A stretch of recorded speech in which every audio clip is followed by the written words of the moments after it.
Leonard Messi, আপনি একটা জিনিস খেয়াল করে দেখুন, লিওনার্দ মেসির একটা বিষয় কিন্তু তুমুল ভাইরাল গোটা বিশ্বে। আপনার জিনিসটা খুবই গুরুত্বপূর্ণ।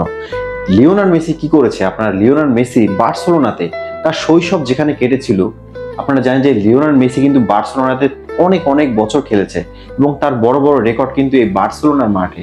সো লিওনার্দ মেসি কি করেছে, আপনারা জিনিসটা খুবই গুরুত্বপূর্ণ এবং আমার কাছে খুব ভালো লেগেছে, তাই আপনাদের সঙ্গে শেয়ার করলাম। লিওনার্দ মেসি মাঝরাতে সে চলে গিয়েছে এই বার্সেলোনার মাঠে এবং সেটা গোপনে কাউকে বলেনি। বাট ওখানে যারা নিরাপত্তা কর্মী ছিল বা ওখানকার ফ্যান ছিল, আশপাশের রাস্তার মানুষ, বার্সেলোনার ফ্যান, তারা কিন্তু মেসিকে দেখে চিনে ফেলেছে। লিওনেল মেসি চিন্তা করেন যে ওখানে চলে গিয়েছে গোপনে, তার শৈশবের একটা জায়গা। আসলে তার এটা শখ ছিল যে এখানে যেহেতু আমি আসছি, তাহলে এই স্টেডিয়ামটা ভিজিট করে যাই। তো আমার কাছে এই মুহূর্তটা খুব ভালো লেগেছে।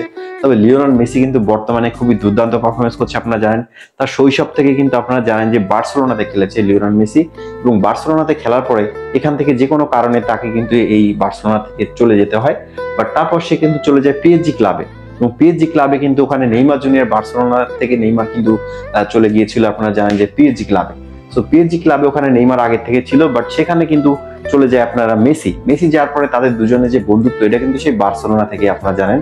তো আমার কাছে কিন্তু মেসিকে এই জন্যই স্পেশালি বেশি ভালো লাগে যে লিওনেল মেসি এবং নেইমার, তারা দুজন কিন্তু একটা অন্যরকম বন্ধুত্ব, যা গোটা বিশ্বের মধ্যে ফুটবল বিশ্বে কিন্তু এরকম বন্ধুত্ব আর কারণ নেই। সো এটা কিন্তু আপনার মানতে হবে। সো সেই কারণে লিওনেল মেসিকে কিন্তু আমার অনেক ভালো লাগে, যেহেতু নেইমারের বন্ধু, বুঝতে পারছেন। তো সেখানে পিএসজিতে কিন্তু লিওনেল মেসি দীর্ঘদিন ছিল, সেখানে বড় বড় অর্জন করেছে এবং ভালো ভালো পারফরমেন্স দেখিয়েছে আমাদেরকে। এরপর লিওনেল মেসি কি করলো, ওখান থেকে চলে গেল আমেরিকাতে। এখন সে বর্তমানে আমেরিকা ইন্টার মায়ামি ক্লাবে খেলছে এবং গোটা বিশ্বের মানুষ কিন্তু লিওনেল মেসিকে অনেক ভালোবাসে। আমিও মেসিকে অনেক ভালোবাসি। বাট লিওনেল মেসির যে পারফরমেন্স দিন দিন অনেক ভালো হচ্ছে ভাই, বয়স অনেক হয়েছে, বাট তার খেলার যে আচরণগুলো, আমার কাছে এই মুহূর্তগুলো খুব ভালো লাগে। তবে লিওনেল মেসিকে নিয়ে একটা বিষয়, আমি কিন্তু মজার ভিডিও বানাই মাঝে মাঝে। সো কেউ এটা নিয়ে মন খারাপ করবেন না, আসলে এই প্ল্যাটফর্ম হচ্ছে বিনোদনের একটা জায়গা।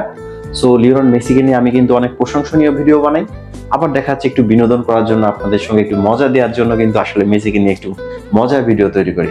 সো এই জন্য কেউ আসলে মন খারাপ করবেন না, এই বিষয়টা আমি অবশ্য একটু বিনোদনের জন্য করি, এটা আপনাদেরকে অবশ্যই মানতে হবে, কারণ এটা বিনোদন ছাড়া কিন্তু ভাই আপনার ভালো লাগবে না। সো আমাদের নেইমারকে নিয়ে অনেকে কিন্তু ট্রোল করে, বিভিন্ন ভিডিও বানায়, আমি দেখেছি। বাট সবচেয়ে গুরুত্বপূর্ণ বিষয় একটা, সেটা হচ্ছে অনেকে কমেন্ট বক্সে এসে মা বাপ তুলে গালি দেন ভাই, এগুলো ঠিক না। আমি অনেকের দেখেছি, অনেকের আইডিতে এই ধরনের কাজগুলো করে, যাদের কোনো খেয়ে দেয়ে কাজ নেই, কেরিয়ারে কিছু করতে পারবে না, তারাই কিন্তু এই কাজগুলো করে। সো এগুলো বন্ধ করে নিজের কেরিয়ার দিকে চিন্তা করুন এবং নিজে ভালো কিছু করার চেষ্টা করুন, ঠিক আছে?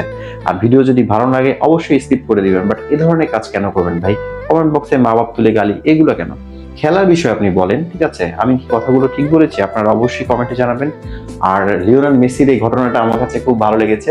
লিওনেল মেসি আপনারা সে বার্সেলোনার মাঠে গিয়েছে, এই বিষয়টা আসলে খুবই গুরুত্বপূর্ণ, আমার কাছে খুব ভালো লেগেছে। এবং গোটা বিশ্বের মধ্যে কিন্তু এটা নিয়ে একটা অনেক হইচই চলছে। আপনারা দেখেছেন যে রিসেন্টলি মানে প্রচুর ভাইরাল হয়ে গেছে লিওনেল মেসি যে বার্সেলোনার ক্যাম্পে গিয়েছে এবং সেই স্টেডিয়ামে তার সেই মুহূর্তটা, মানে সে একটা মানে কেমন একটা কান্না কান্না ভাব, এরকম একটা ফিল কিন্তু লিওনেল মেসি মনে চলে আসছে।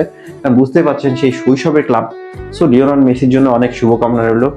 Thank you so much guys. সবার ভিডিওটা ভালো লাগলে অবশ্যই লাইক, কমেন্ট, শেয়ার করবেন এবং যদি কোনো মতামত থাকে অবশ্যই কমেন্টে জানাবেন।